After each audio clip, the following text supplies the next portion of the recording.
यदि तपाईँको डिसवासरमा चाहिँ माथिको सकेट छैन र यस्तो मात्रै छ र हजुरलाई चाहिँ जोड्नको लागि चाहिँ सामान पाउनु भएको छैन भने चाहिँ हजुरले 1.5 इन्चको धारा ल्याएर चाहिँ है महँगो धारा पनि पर्दैन यतिको धारा भयो भने चाहिँ यसलाई कति पर्छ बाबु 350 250 मा पनि आउँछ होला मिलाएर है।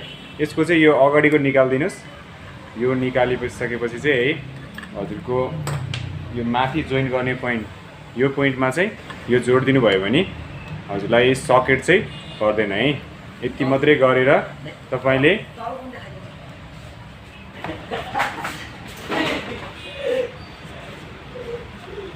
यो जोडेर चाहिँ अनि हजुरले यतापट्टिको त यता कनेक्सन भइहाल्यो धारा अनि यहाँबाट अन अफ गरेर चाहिँ तपाईले चलाउन सक्नुहुन्छ। अनि यो पोइन्ट भनेको चाहिँ तलको भयो है। यति गर्दा पनि हुन्छ है। हजुरले कुनै पनि महँगो चिज गरेर या धेरै गर्नु पर्दैन, यति मात्रै गर्दा पनि हुन्छ। हस्, धन्यवाद।